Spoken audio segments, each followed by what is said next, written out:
Prince Harry reportedly told his cancer-stricken father that without taxpayer-funded, armed security, he would not bring the children to the United Kingdom to visit him. And King Charles's response? Absolute, deafening silence. Not an argument, not a counter-offer, not a public statement, or a briefing to a sympathetic journalist. Not even a signal through an intermediary that the conversation was welcome. Silence.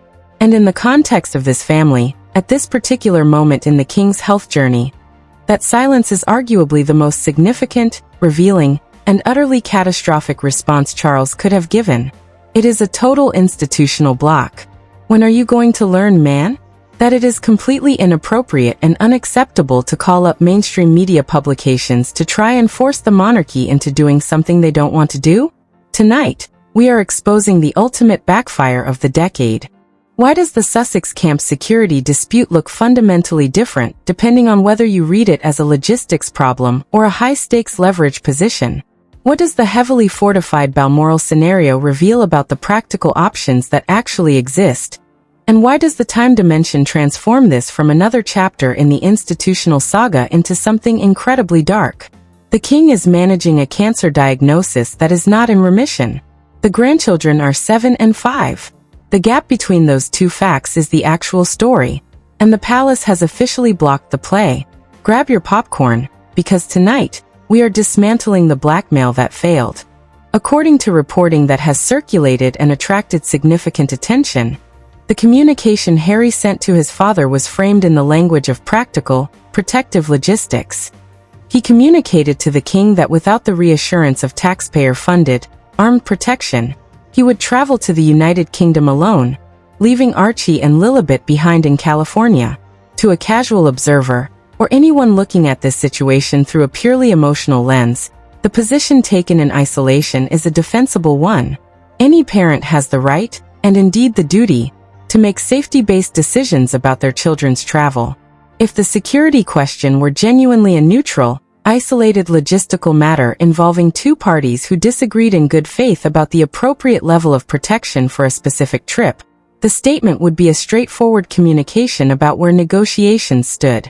What moved it out of that category, and what transformed it into what many are calling a catastrophic miscalculation, is the years of context that surround it.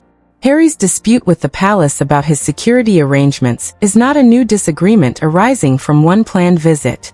It is an active, contested, litigated, multi-year dispute that has been fought through legal proceedings, public statements, and sustained media coverage.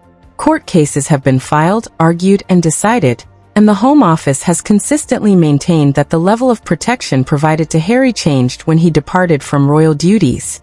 The palace's position has been unwavering.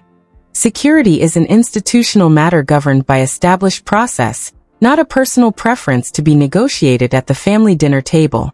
By linking the children's presence in the king's life to the resolution of that security dispute, Harry placed two things alongside each other that the palace has consistently argued must remain separated.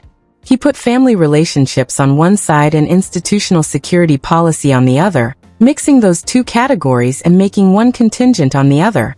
This is precisely the kind of move that the institutional side of this dispute has resisted throughout, because it transforms a policy question into an emotional family lever. It creates a kind of pressure that the institution cannot respond to without either capitulating or being seen as cold and unfeeling. The implicit logic of placing family access alongside the security dispute is that resolving the security question is a precondition for the family relationship to function at all. And the person whose decision it is to resolve or not resolve that question is the king himself. This is why the harshest characterization of that framing, the idea of telling a sick grandfather to pay up or go to his grave without knowing his grandchildren, has gained so much traction among critics. Whether that reading is entirely fair depends on what you believe the intent actually was, but what is clear is that Charles's response was silence rather than engagement. This silence deserves as much attention as the reported statement that preceded it. Charles has advisors, communications teams, trusted intermediaries, and established back channels specifically designed to handle sensitive family matters of exactly this kind. He could have offered a counter-proposal through intermediaries. He could have asked his team to signal flexibility on some aspect of the security question. Or he could have authorized a trusted third party to open a private conversation. Instead, he stayed publicly and privately silent. Royal observers who have covered Charles for decades read that silence as a specific, strategic, and deeply personal choice. Staying silent under this kind of sustained public pressure is actually the harder option, because it allows the narrative to be shaped entirely by others rather than controlled. Accepting that cost signals that engaging with the framing would cost more than absorbing the temporary media storm. For Charles, engaging publicly with a position that ties family access to security concessions would require either capitulating, which would set a precedent that institutional decisions move under family pressure, something William would strongly oppose, or publicly refusing, which generates its own damaging coverage about a grandfather shutting out his grandchildren. Silence avoids both traps. It does not resolve anything, it does not choose between the two outcomes, it simply continues, and by doing so, it effectively blocks the play. This is where the tactical defeat for the Sussex camp becomes apparent. By refusing to engage, the king has neutralized the leverage. If the threat was "give us security or you won't see the children," and the response is absolute silence, the threat has nowhere to go. It is a dead end.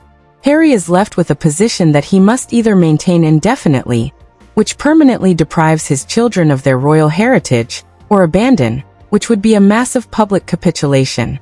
This silent block has created a catastrophic stalemate, and as the weeks tick by, the realization is setting in that the palace is not going to break first. The palace's calculation is that the public will eventually grow tired of the constant ultimatums, especially when they are contrasted with a monarch who is quietly carrying out his duties while managing a serious health crisis. The narrative of the victimized prince is losing its power, replaced by a growing perception of a son who is out of touch with the reality of his father's condition. Every time a new report emerges suggesting that Harry is demanding concessions before he will visit, it reinforces the idea that the relationship is entirely transactional for the California-based couple. This transactional approach is what has alienated so many of their former supporters in the UK.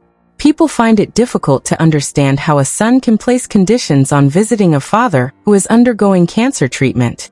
The institutional machinery of the monarchy is designed to survive crises, and it does so by relying on precedent and protocol. When Harry stepped down as a working royal, he stepped outside of that protective institutional umbrella. To demand the benefits of that umbrella, while refusing the duties that come with it, is seen inside the palace walls as a fundamental misunderstanding of how the monarchy operates.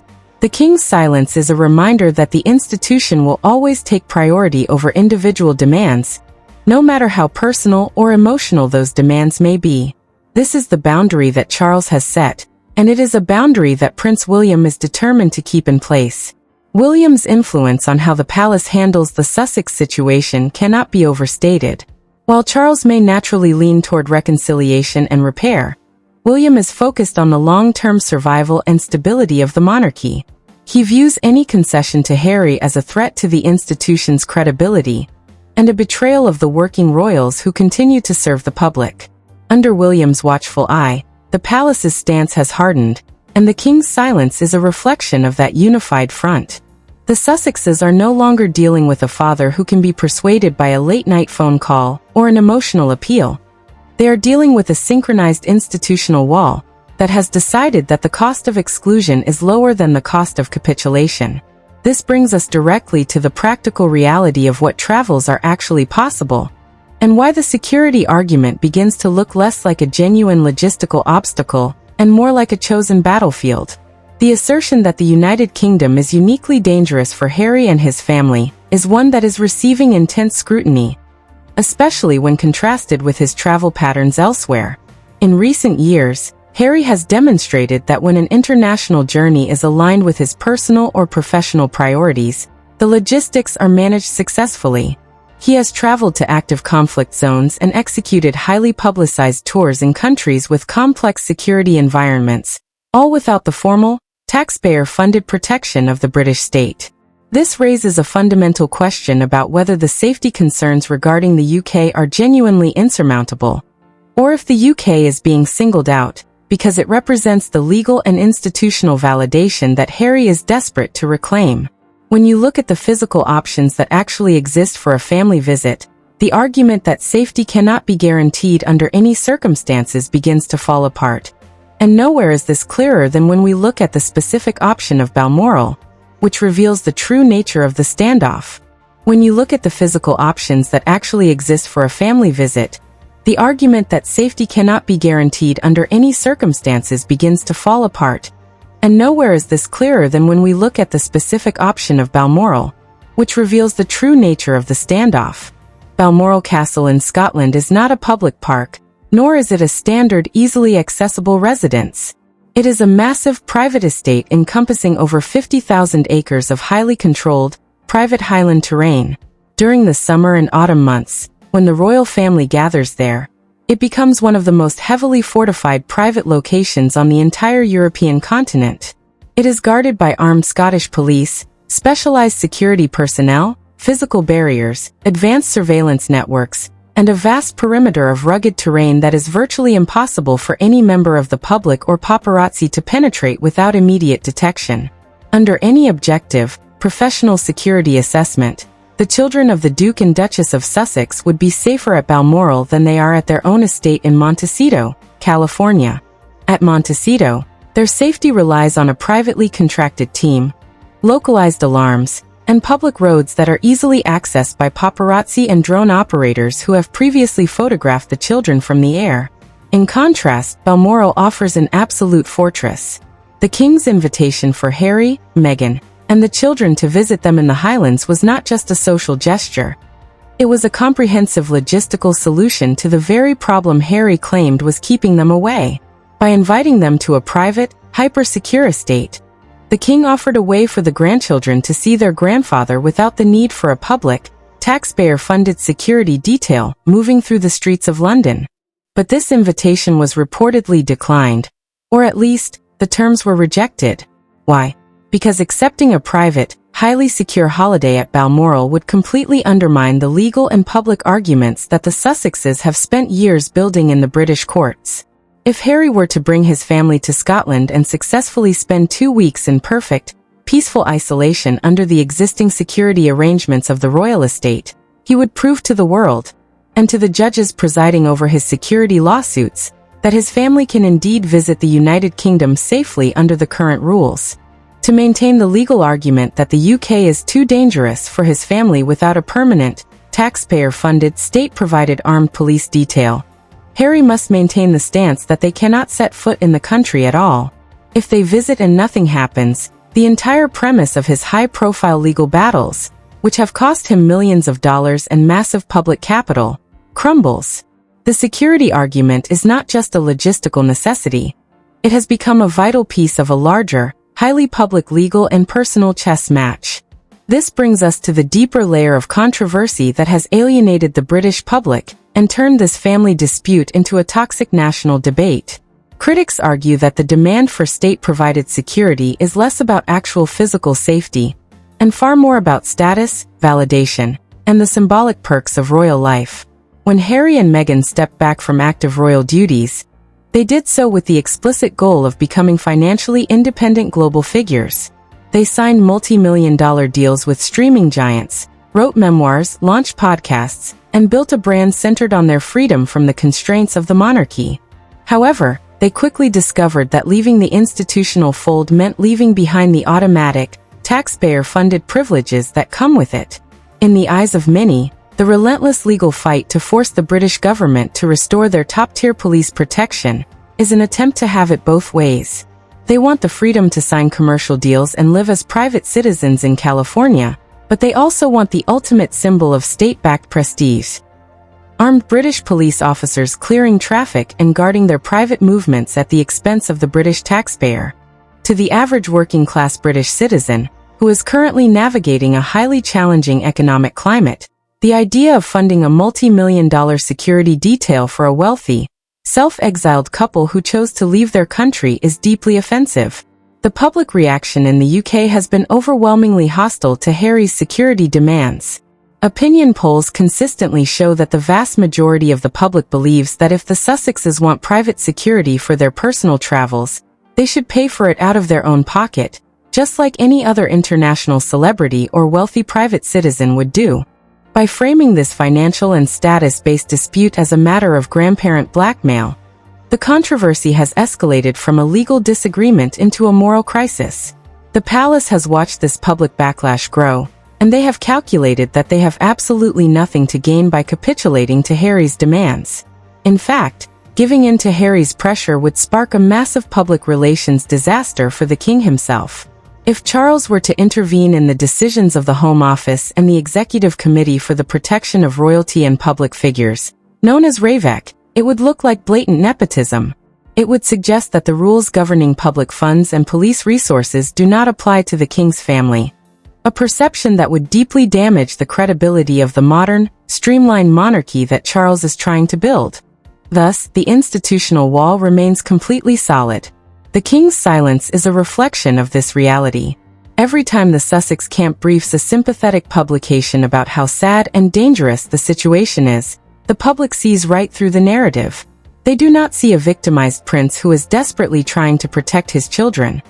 They see a privileged, out-of-touch public figure who is using his own children as a bargaining chip in a high-stakes game of legal and financial leverage. The tragic irony of this entire strategy is that it completely ignores the one element that cannot be recovered or renegotiated: time.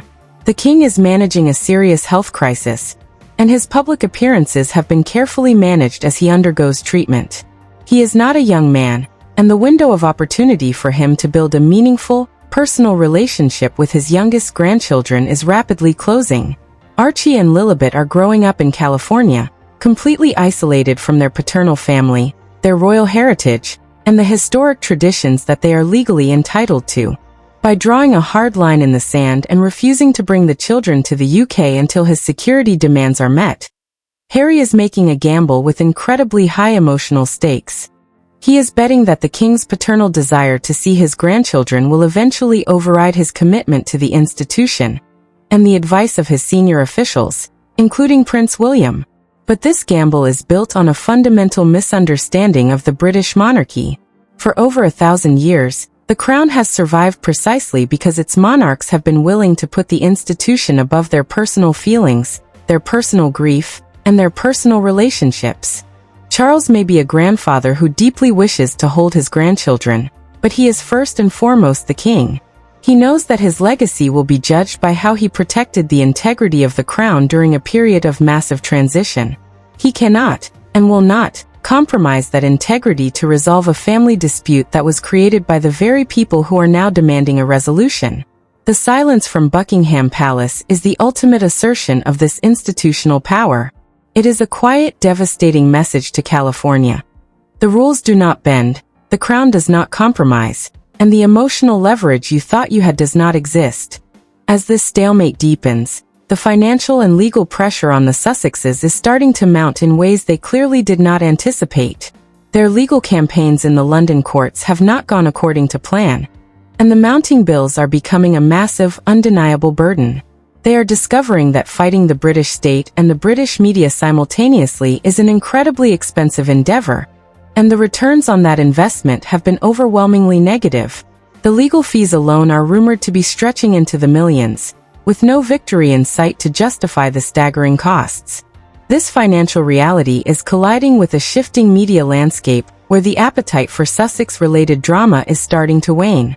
The initial shock value of their departure, their interviews, and their documentary series has faded, leaving behind a repetitive narrative that is struggling to attract the same level of global attention. Without the constant fuel of royal conflict, their commercial appeal is facing a natural decline. This makes the security battle even more critical for them, as it remains one of the few active links they have to the royal institution, a link that they desperately need to maintain their global profile and their commercial relevance. But the palace has decided to let them run out of road. By refusing to engage, by staying completely silent, and by letting the legal processes play out naturally without royal intervention, the king and his advisors are allowing the Sussexes to defeat themselves.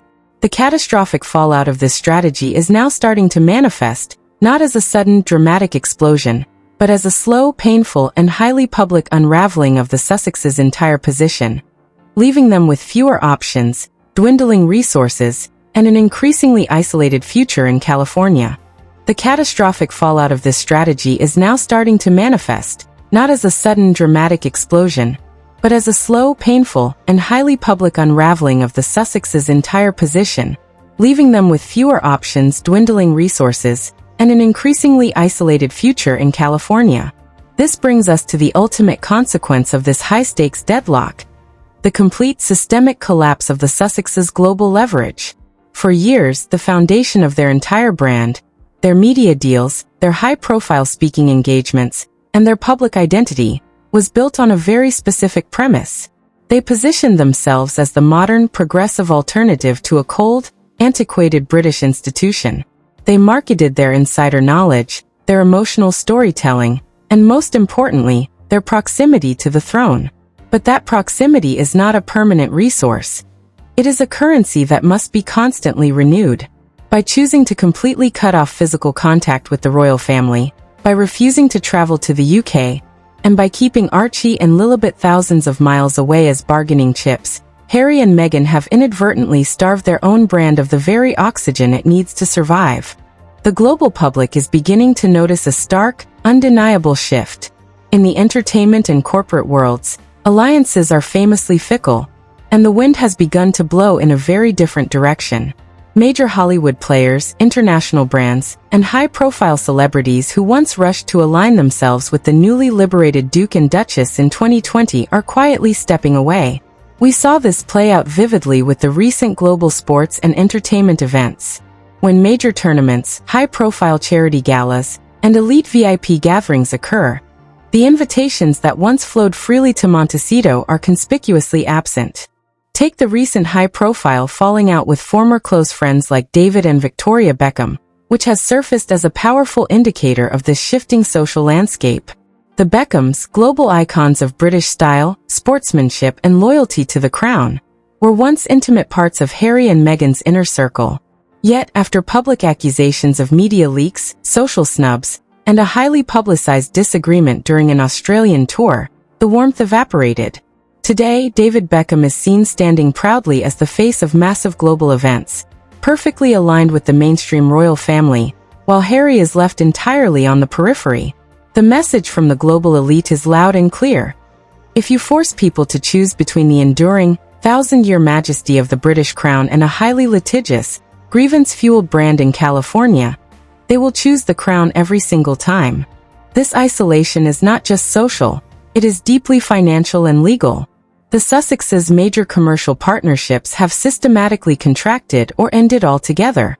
The initial rush of speculative capital that greeted their arrival in America has dried up, replaced by corporate boards demanding tangible results, high ratings, and positive public engagement. But instead of producing light-hearted, globally appealing content, the brand has remained heavily bogged down in endless legal proceedings in London. The lawsuits against the Home Office, the appeals over police protection, and the relentless battles with British tabloid publishers have transformed their public image from glamorous global philanthropists into perpetual litigants. The financial toll of these ongoing legal campaigns is rumored to be astronomical. Under the British legal system, when a litigant repeatedly loses complex high court cases against state institutions, they are often ordered to pay not only their own massive legal fees, but also the staggering costs incurred by the government. The millions of dollars spent on lawyers, public relations advisors, and crisis management experts are resources that are no longer being reinvested into their commercial ventures. They are spending their capital to fight an institutional wall that does not have to pay for its own defense out of pocket. The British government has the endless resources of the state. King Charles has the backing of the crown. Harry has only his dwindling commercial reserves. Yet the most devastating aspect of this entire crisis is not the loss of money, nor is it the loss of Hollywood friendships. It is the permanent, irreversible damage being done to the children. Archie and Lilibet are no longer infants. They are 7 and 5 years old. They are at the exact age where children begin to form a conscious understanding of who they are, where they fit into the world, and who their family is. They are growing up in a beautiful, highly secure, yet emotionally isolated bubble in Southern California, entirely separated from their cousins, their aunts, their uncles, and their grandfathers. On Meghan's side, Thomas Markle remains completely estranged. living out his final years in poor health without ever having met his grandchildren. On Harry's side, King Charles is managing a serious cancer diagnosis, working diligently through a reduced schedule in what his medical teams call a precautionary phase of treatment. The parallel between these two grandfathers is a painful, haunting reality that outside observers find increasingly difficult to ignore. Two elderly grandfathers, both facing major health struggles, both completely shut out of the lives of two young children, who carry the historic titles of Prince and Princess of the United Kingdom. The tragedy is that this estrangement is entirely the result of adult choices. Archie and Lilibet have no voice in this dispute. They do not know about Ravek, they do not understand taxpayer-funded security tiers, and they do not care about court precedents. All they will know, as they grow older, is the absence. They will look at the history books, they will see the grand state occasions, they will see their cousins Prince George, Princess Charlotte, and Prince Louis standing on the balcony of Buckingham Palace, and they will realize they were kept entirely apart from it. The heritage that is rightfully theirs has been traded for a legal dispute that their parents refused to settle. For Harry, the psychological weight of this realization must be incredibly heavy, even if he cannot admit it publicly. No public figure has spoken more passionately, more rawly, or more frequently about the pain of losing a parent at a young age than Prince Harry. His entire adult identity, his charitable work, and his personal narrative have been deeply shaped by the profound grief of losing Princess Diana before he was ready to let her go. He has described at length the agonizing reality of the things that were never said, the questions that went unanswered, and the permanent emptiness left by a parent's sudden absence. Yet, in a twist of fate that feels almost Shakespearean in its tragedy, Harry is now actively choosing to maintain a rigid, conditional distance from his own ailing father. The parallel is stark and uncomfortable. Charles is present, he is reachable, and by all internal accounts, his disposition has remained one of quiet, paternal grace. Unlike Prince William, who has drawn a hard, permanent line in stone and refused to look back, Charles has consistently left back channels open. He has reportedly extended invitations, absorbed private hurt, and maintained a quiet hope for reconciliation. The distance between Harry and his father is not the irreversible distance of death. It is a distance created entirely by a set of unmet legal demands. If the worst should happen, and Charles's health journey reaches its natural conclusion before this dispute is resolved, Harry will be left to face a lifetime of Padua, a permanent, unresolvable grief that no amount of legal validation or security funding can ever heal. The palace knows this, and their refusal to back down is a testament to the absolute strength of their position. By choosing silence, the king has forced the responsibility entirely back onto Harry's shoulders. The king is not blocking the grandchildren from visiting, he is blocking the blackmail. The invitation to Balmoral remains the ultimate proof of this. The safety was offered, the secure environment was guaranteed, and the family warmth was available. By refusing to accept anything less than a permanent, state-sanctioned policy change, Harry has made his choice. He has chosen the legal battle over the family visit. The fallout of this decision is now irreversible. The crown has moved on. The transition of the monarchy under King Charles's reign has been successfully managed, the public support for the working royals remains highly stable, and the institutional machinery is preparing for the future under Prince William. The Sussexes, once seen as a major threat to the stability of the monarchy, have been effectively neutralized. They are no longer an institutional problem. They have been relegated to a distant, repetitive media sideshow. The silent block executed by King Charles was not just a defensive move. It was a masterclass in institutional survival. It showed the world that you cannot blackmail the crown. You cannot negotiate with the state, and the personal demands of a self-exiled prince will never, under any circumstances, take precedence over the dignity of the United Kingdom. And that is the catastrophic reality of this high-stakes deadlock. The adults are playing a complex game of institutional chess, but it is the children who are ultimately paying the price. As the summer months slip away, the fortified gates of Balmoral remain open. The king's health timeline continues to tick, and the silent block from Buckingham Palace remains absolutely unbroken. It is a sobering reminder that while you can walk away from a royal institution, you cannot force it to bend to your rules. But now, I want to hear from you. Do you think King Charles was right to meet Harry's security demands with absolute, deafening silence? Is the taxpayer-funded security concern a genuine, safety-first issue for Harry, or is it being used as a high-stakes leverage tool to secure a permanent royal status? And with the king's ongoing health journey, how much time does this family actually have left to put the legal battles aside and prioritize what really matters? Drop your honest, unfiltered takes in the comments below. Let's get a real conversation going. If you want to keep following these deep-dive investigative analyses that go far beyond the surface-level tabloid headlines, make sure to smash that like button. It costs you absolutely nothing, and it is what keeps this channel running. Subscribe to Palace Insider and hit the notification bell so you never miss our next major expose. Thank you for watching, and we will see you in the next one. Because this story has not found its ending.